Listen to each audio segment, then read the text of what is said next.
Hello, hobby friends, and welcome to another episode of Hobby Talk. My name is David Baez, and today I'm delighted to have back Nick Vanni. We had a conversation not too long ago about Desert Shield, and I'm happy to have him back to talk a little bit more about the famous Topps issue and kind of do a deep dive, talk to us a little bit about scarcity, pop reports, fakes, and even a little bit more about the site. So, Nick, thanks for joining us again. It's always nice to have you on board. Thanks for having me, David. Always a pleasure. Great. So, before we get into that, though, let's because it just happened not too long ago. I'd love to hear your take on the recent auction on the full box, wax box of 91 Desert Shield. What's your take on that and the final price? It was. I'll admit I was a little skeptical at first. I didn't think it'd get that high.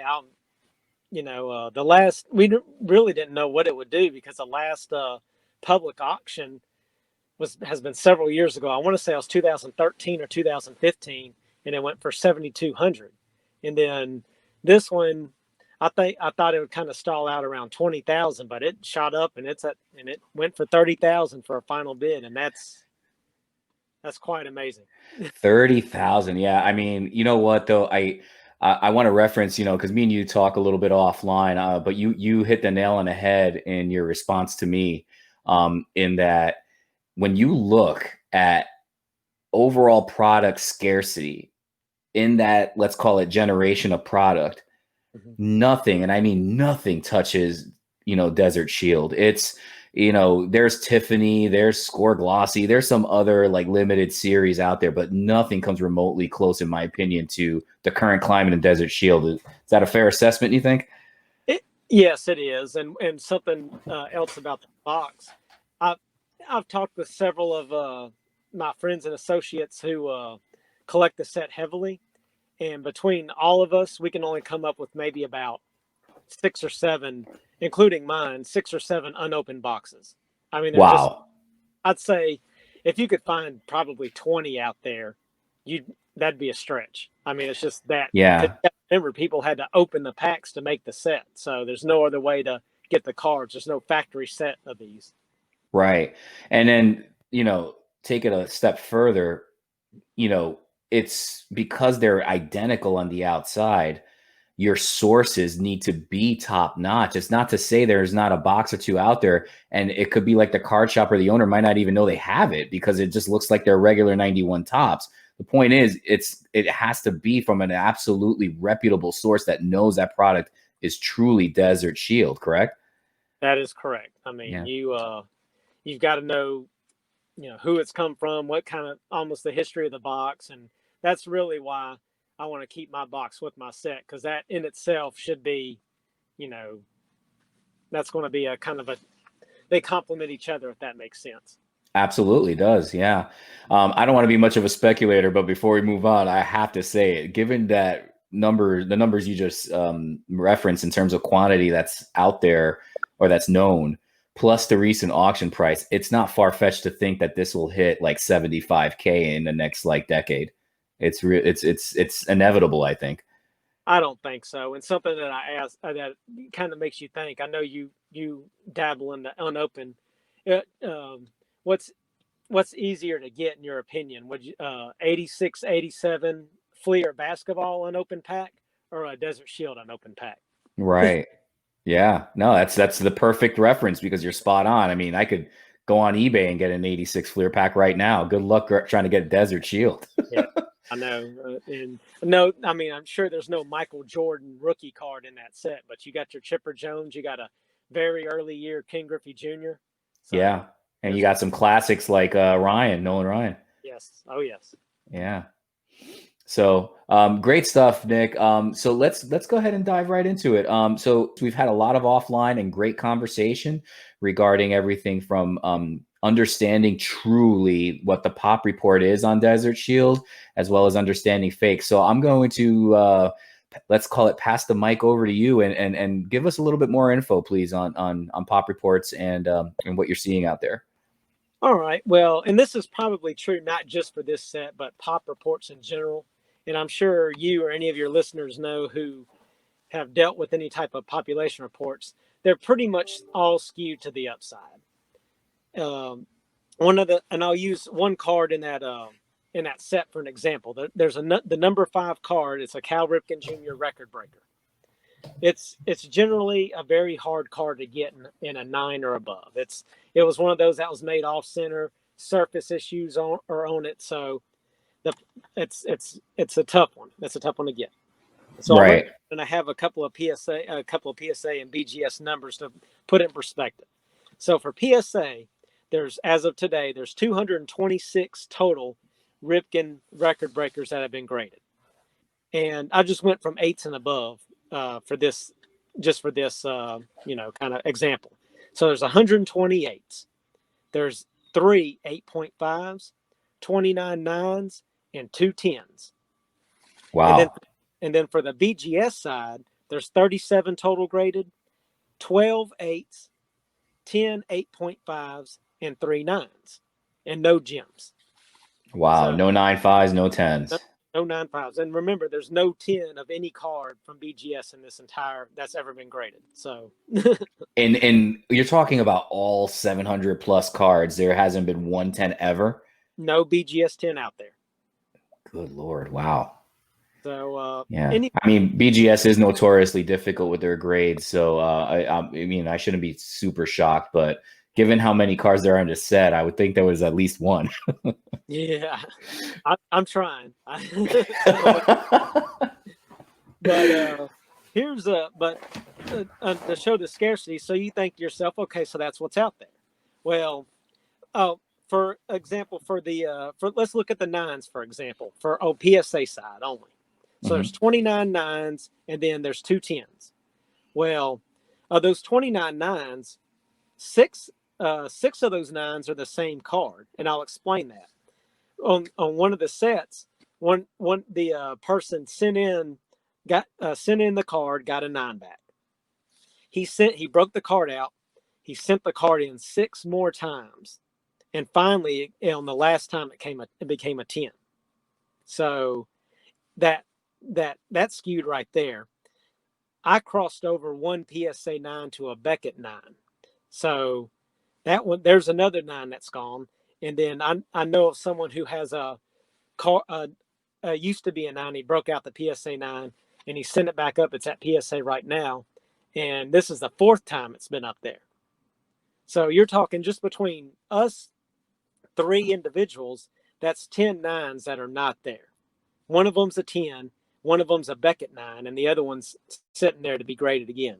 So instead of 29 9s that are out there, there's really 19 of them. And that's just between us 3.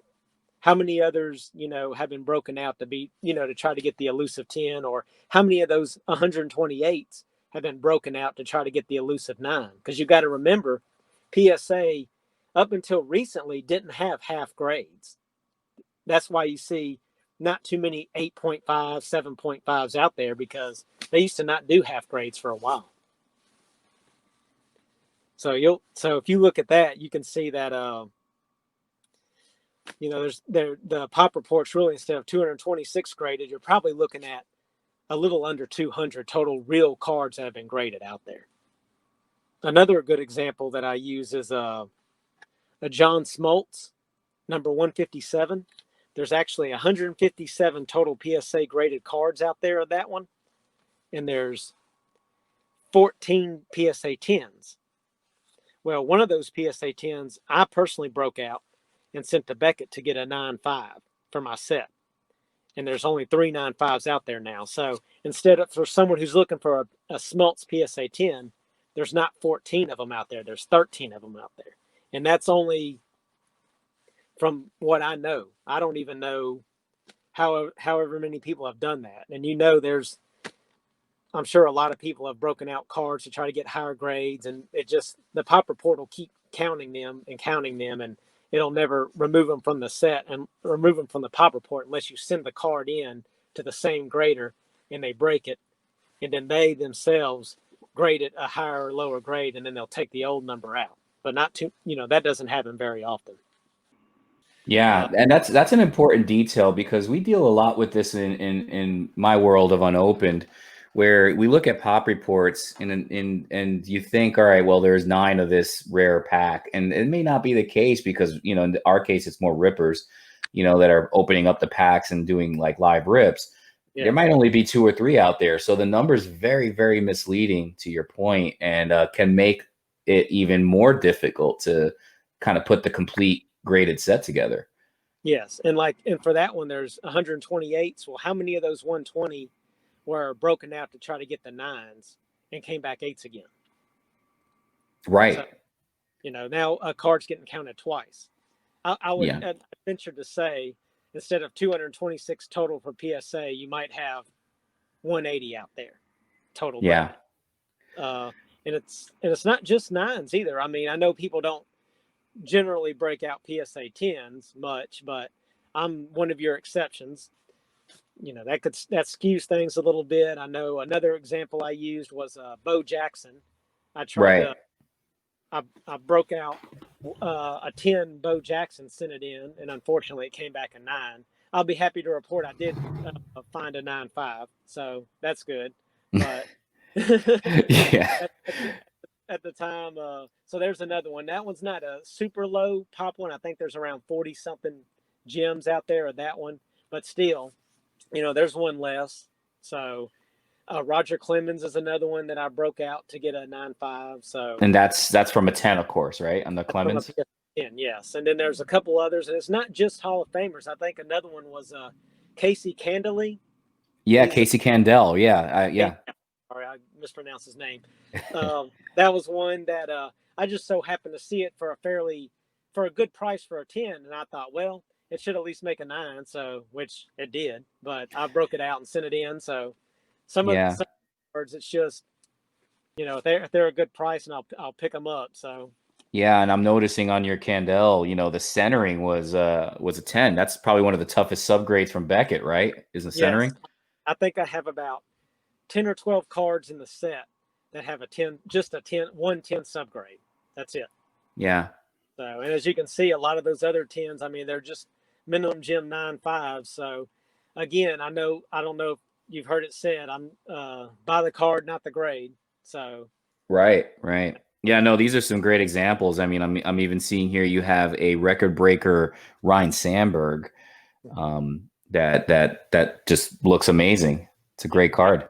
Yeah, that was another PSA 10, because there was, I think, for the pop report for Beckett, there's about 20 something out there graded, no 9.5s. So if I wanted the 9.5, I had to either find a good raw one, which almost all the ungraded are not gems. I mean, if you find a gem ungraded out there, I'd be weary, just because the vast majority have already been graded. So yeah. Well, let me try to find a good looking PSA 10 to send in and see if I can, or break out and send in. I generally break them out before I send them in, because Beckett charges $3 to break for a crack fee. So. Oh, they do. I did not know that. When you got, you know, for me, I crossed over 400 prior PSA and SGC cards. That could get expensive if you do let them crack. Yeah, exactly. Especially when you're working on a set that's 792 cards, right? and I'll tell you, there's several. Thankfully, they're not super expensive cards, but there are several cards that, while I was trying to break out, and they're more at the beginning when I was first trying to figure out how to break out a card, because I'd never done that before. I damaged.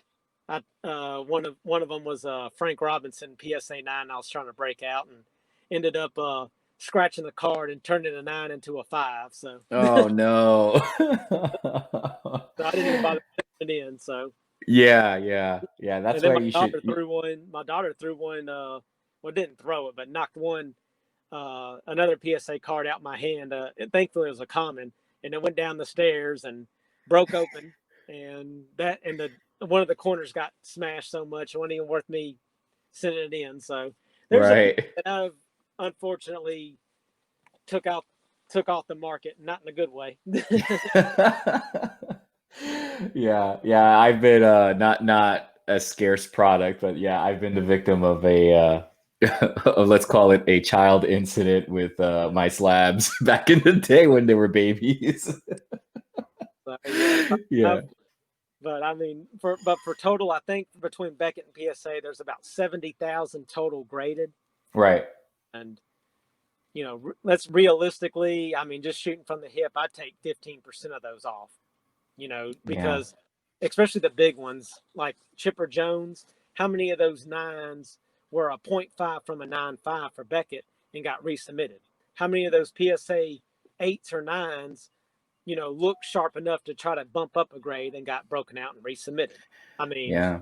Yeah, I mean it's a challenge, Nick. I mean, the only way, and correct me if I'm wrong, please, but the only way that you're going to get a true read on the pop report is if you were to select the the services that they offer, like a crossover service, or not even crossover, I'm sorry, like a regrade, for instance, where they graded it an 8, but you're really challenging it, so you send it back in and they say, okay, well, it's an 8.5. I think then and only then would you get a true read where they might take it off the 8 pop and put it on the 8.5 pop. But other than that, that's a very let's call it rare exception to the rule, right? I think I've sent in about 10 or 12 again to Beckett to recheck, and Mm-hmm. 2 have been bumped.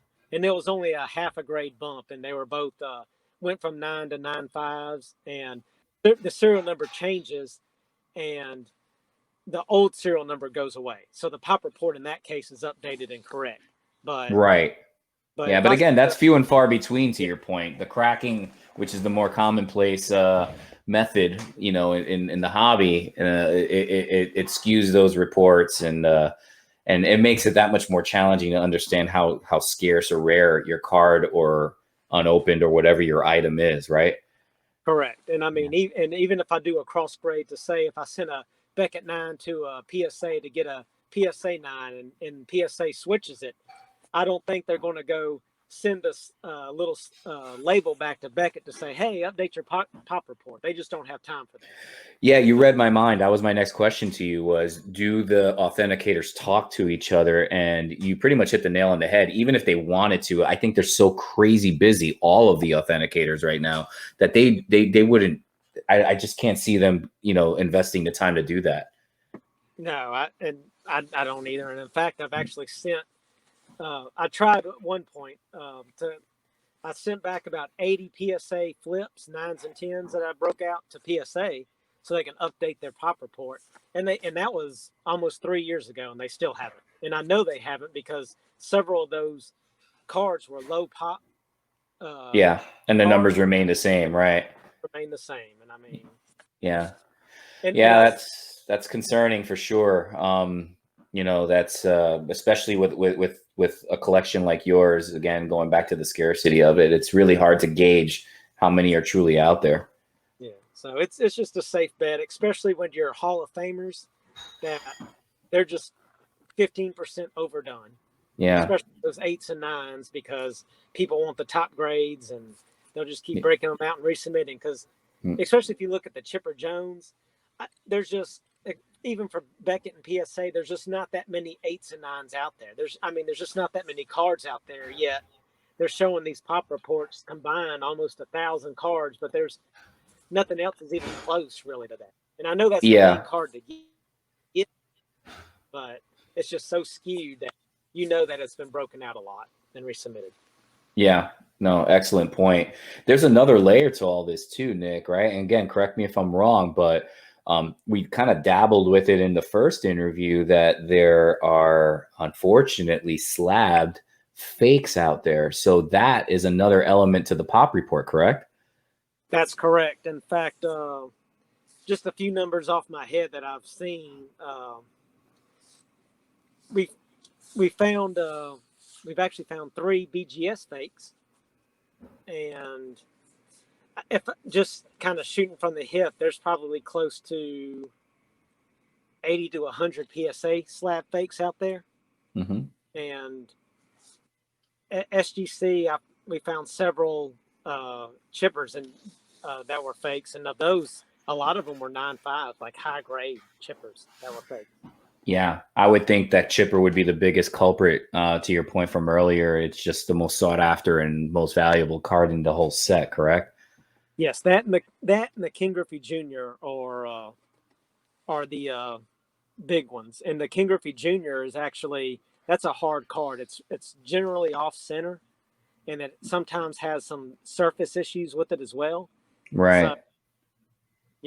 that one. I mean, I think for the Beckett, the pop report's 3 for gems, and then for PSA, the pop report's 25, if I remember correctly. And in fact, not that long ago, we came across a PSA 10 fake chipper. Not chipper, but a PSA 10 fake Griffey. So Wow. take away the 25. Now you're really looking at 24. Legitimate. You know, Griffies out there.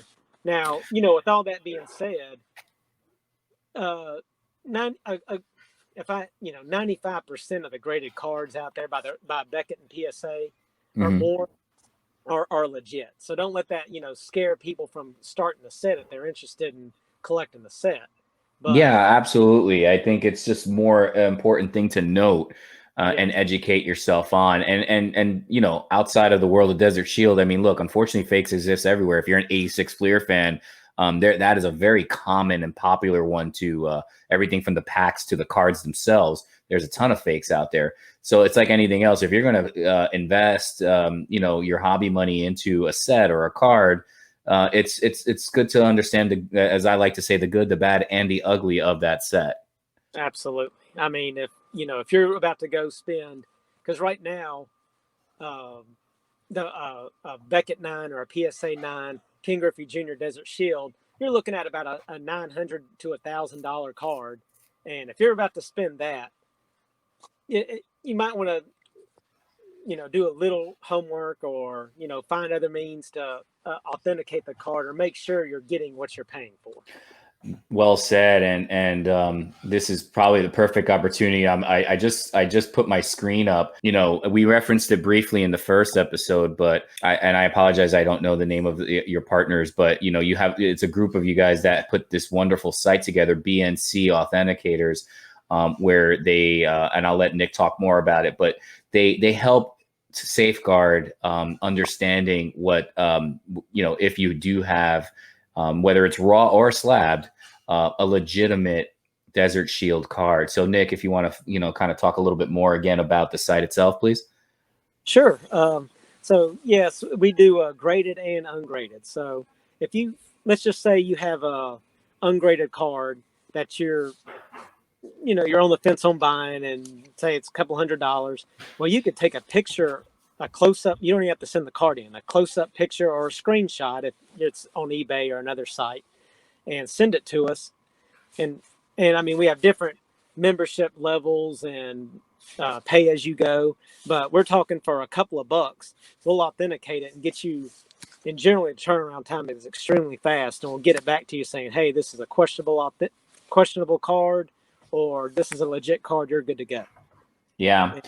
One of the call outs here, I just want to note, I noted here in the top left, you have 1,349 cards that you've authenticated. That's fantastic. And I think it's a credit to the hobby. And again, talking about a very scarce set, I'm going to say you've probably saved Desert Shield collectors countless thousands of dollars in avoiding these fakes. So well done by you and the group.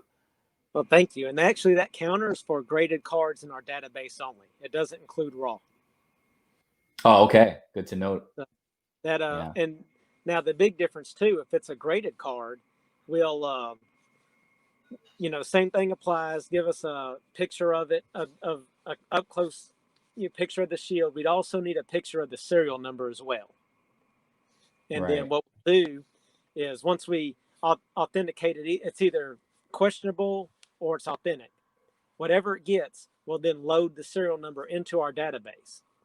And then any member can go into the database, either plug in a name of the player or the serial number itself, and it'll pull up, those cards. So, like, for example, I don't know if you have your screen up. I'll let you. Yeah, If absolutely. you and if you want to go into the database, we'll Yeah, go. let me go ahead and do the full screen here, and yeah, lead the way. Tell me where to click, and we'll show the viewers how to use your database. Okay. Well, are you logged in? Sure am. Yep. All right. Go to database. All right. So search database, right? Yes. All right. And then Okay. let's put in let's go King Griffey Jr. Okay.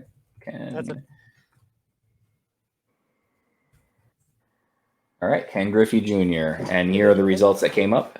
And then as you see, we have there's a BGS on the top, and it gives you the serial number, and then that one was deemed authentic. The next one under it, a PSA, there's a serial number, and that one, unfortunately, was questionable authenticity. So, and then it goes, you can go down from there. We have an SGCs. We also have GMA. But there you go. So if you're looking at, to say, if you saw one on eBay or maybe an auction house, or someone was selling you one and you're like, hey, I wonder if this is legit or not, you can go on here, put in the name, search, marry up the serial numbers to the one you see, and if you see that's one authentic, you're safe to get it. If you see that's questionable, then I would probably avoid it. I would highly recommend you avoid it. Yeah, absolutely. And that's very important to note. I just want to kind of add a layer to that. You know, you don't have to be the owner of the card to utilize this service. You know, so in this case, I'm going to piggyback off your example. Like if I'm on eBay and I want to get a Griffey for my personal collection, you know, I could probably take a quick snapshot of that card, put it into this database, and just say, you know, hey guys, what are your thoughts before I pull the trigger, you know, on spending, you know, a couple thousand on this card. You know, you come back, and to your point, you're not saying it's not legit. You're saying it's questionable authenticity. That's enough to say, ooh, do I want to spend, you know, $1,000, let's say, on a card that was deemed by better eyes and experts in this set that are telling me it's questionable, or should I just look for another card, right? Yes, that's correct. And I would say too that it's not just one person's opinion. If without getting real too much into the weeds of how we, you know, how we do it, if one person deems that card as not authentic and a couple of others say it is, we err on the side of caution, and it's not authentic. Right. I did another name search there while you were talking, and I just pulled up another very popular card in this set, the famous Nolan Ryan side view card where he's pitching. I love that card. And in this case, you know, there's only one that comes up questionable. So that's a good sign. And there's both BGS and PSA on this list. Yes. Well, there on the Griffey, there was BGS and PSA. Yeah, there was, I saw SGC as well. And GMA. There's even a GMA in there. Yeah. On this one, let me bring this note up. So when you search the name, if you look on the left-hand side, you'll see Topps number. So not all of those are Topps number 1. There's a couple of them that are the record breaker number 6. Good point. Yes, so excellent point. Keep that in mind. There's but with that being said, you can make sure you know which number you have, because with the King Griffey Jr., you also have number 392, which is the All-Star card. Yeah, excellent point. We'll do a search for one more if you're up for it here. Chipper Jones, you want to take a look at that? We'll see quite a few of those, I'm sure. Yeah, I was gonna say there's probably a good amount here. So they're faked. I mean, unfortunately, but and 2 of our like I said, we've only found 3 BGS fakes, but 2 of them were for Chipper Jones, and they were good fakes. I'll give them that. So yeah, it took like I said, if someone doesn't see it or doesn't agree, we'll talk about it. And then we'll always err on the side of caution. We don't want to send something out there where someone could possibly, you know, get hosed, especially for Yeah, no, it's an excellent point, and it's great to hear. I mean, it's so guys, again, to be clear, you know, to the viewers, this is an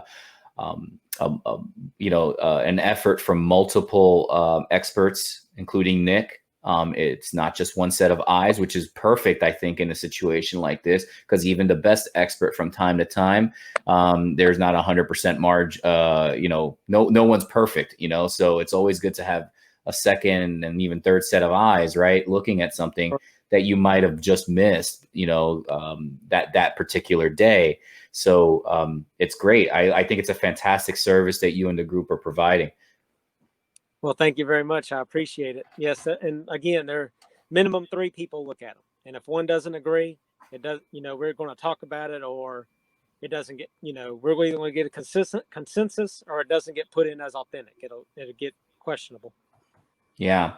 So just a couple other notes here, and Nick, chime in whenever you want. I just, looking at the links in the top, it also gives you instructions on how to upload, whether it's Android, iPhone, or desktop. I guess that's more like a tutorial and instructional, correct? Correct. And if Okay. you want to start submission, I'll give you just a quick, brief, just tutorial on how to do it. Absolutely. All right. So I'll click on Start Submission. Mhm. All So right. what you would do is, like I said, you can either pay as you go, or if you're a member, you get so many for free. So I see you would have 25 with your membership that you can do. Okay. So what you would do is, let's just say you have an iPhone. I'll just use that for an example. Hmm. In that little box, you could click on the box and it'll say you can pull from your photo library, or you can take a photo, right then, and then Okay. it'll, from there you can use your photo and upload it immediately to the box. Well, after the picture's uploaded, if it's a graded card, it'll ask for the top's number, the number of the card, and then automatically when you put the number in, it'll populate the player's name, so you don't have to do any of that. Once Perfect. you do that, it'll ask for the graded serial number, and then who graded it: BGS, PSA, SGC, GMA, and then you put that in, and then you submit it. And after you do that, you'll see, uh, you can either submit the total order, or you can add several others to the order. You can do more than one at a time. And then once you have Perfect. your order in, just submit order. We'll get an email. It'll come to us, and then we'll get it out as quickly as possible, because I know a lot of these people who send it to us, they want to know before the auction ends. They Right. generally that's what they're trying to do. Now we've got a couple of people who have graded sets who are trying to get their entire set, you know, authenticated by us, just so they have that little extra something if they want to go sell it, that hey, all these cards have been authenticated and there's no fakes in here. So you Yeah. don't have to worry about that Griffey that I have in here being a fake, and now you got to go spend another $1,000 or $2,000 or more trying to get a real one when you've discovered that your other is fake. Yeah. Yeah. Absolutely. Yeah. What's your typical turnaround time to get answers to the customers? It really depends, but generally speaking, right now we've been turning around day, 2 days. Fantastic. So like, yeah, let's call it 24 to 48 hours. Correct. Again, very realistic in on all fronts, and great service here. I'll in terms of I know probably one of the questions would be on the pricing. Do you want to touch on that real quick, Nick? Yes, you can click on there. Okay. It's fairly self-explainable. So if you want to pay as you go, as you can see, it's $2 a card. And Mm, again, if you're trying to buy uh, several hundred or several $1,000 card, I mean, it's if you're going to pay that, why not spend the $2 just to make sure that it's legitimate? absolutely, yeah. And then you for the set collectors and the ones that want to collect in larger groups, the other services are fantastic and very affordable.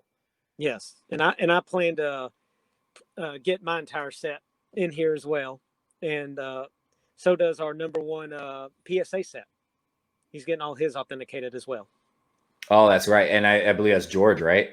Correct. Yeah, We'll yeah. both have ours authenticated.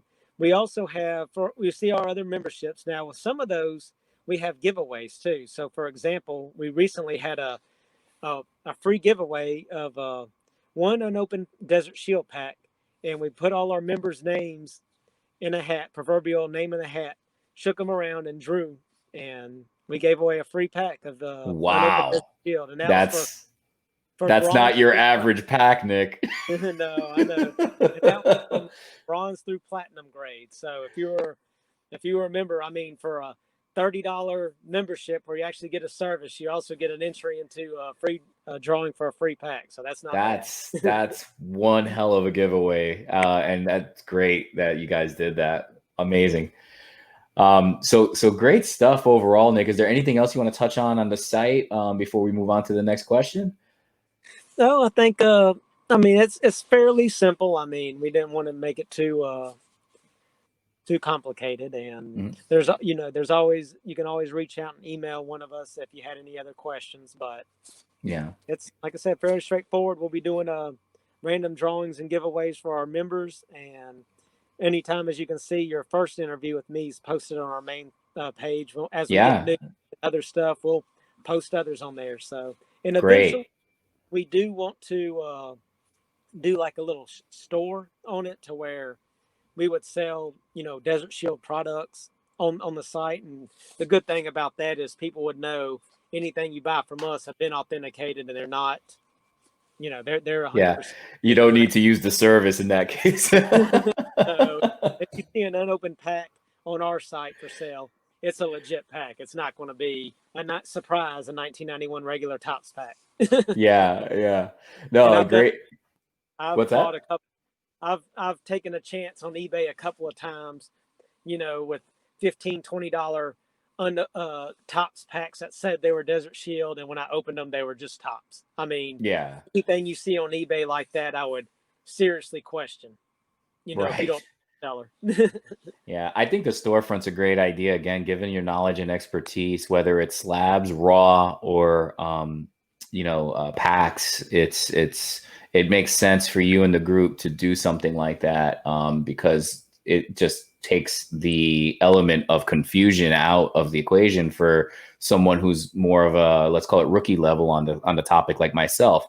If I do want to dabble with a chipper and I, go on eBay, but then I go to your site and I see it that you have a chipper available, I would much rather buy it from your site, just for the peace of mind. Yes. And then Yeah. again, you would probably avoid some eBay fees on that too. Yeah, that's a very good point as well. So great stuff, Nick, as always. And before we wrap things up, want to see if you're up for one of my typical hobby talk questions. You're up for it? Sure, go for it. All right, awesome.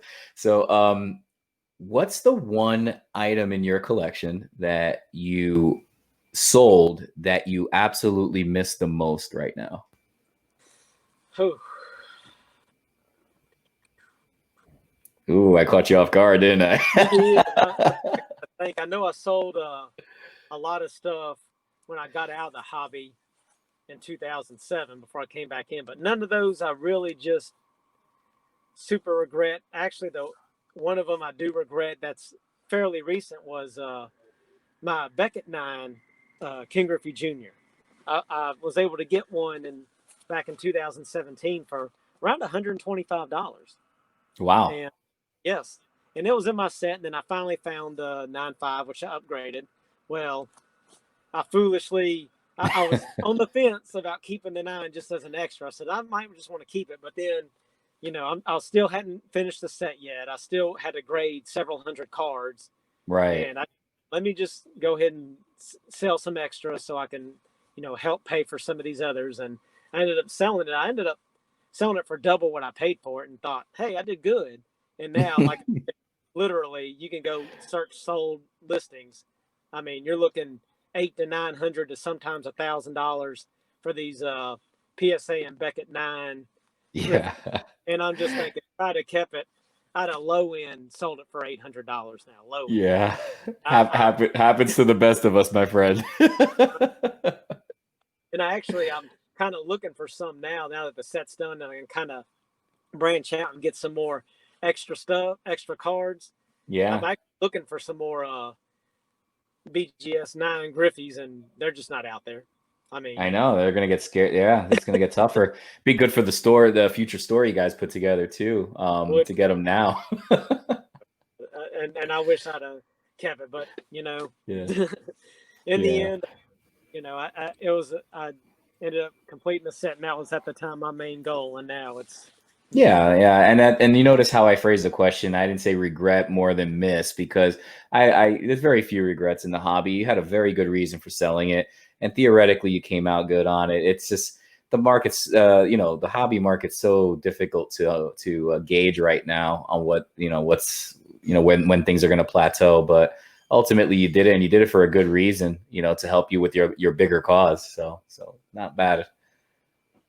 so. And then in the end, I think overall, this set and these cards will really skyrocket more. I know that we've had a pretty good move in price, but with just the scarcity out there, it's just and being that it's not some oddball off the wall set, it's a mainstream top set Right. that they're just and like I was mentioning with the pop reports earlier, they're just not out there, and there's just not as many gems and mints out there that you think, and even with those common cards, the common player cards, those have been resubmitted, too. I'm proof of that. I can tell you, I've can't, all the 9s and 10s of PSA that I've broken out. I mean, they're just not out there that I'm Yeah. looking Yeah. for. Yeah. No, absolutely. Definitely going to be calling you when I decide to pull the trigger inevitably on a chipper. We'll So help you no, out. I appreciate it. Nick, thanks again as always for this time and for this interview. Great information. And yeah, I'm sure we'll be talking again in the near future. Appreciate it. I'm looking forward to it. Thank you. All right. You have a good one. All right, you too. I appreciate. Hey guys, thanks for watching today's video. Please click on the like and subscribe button. Just a couple quick updates. We are officially live on iTunes, Google, as well as Spotify for our podcast. Go to hobbynetworkgroup.com for more details and links. Thanks for watching today's video and have a great day. Bye.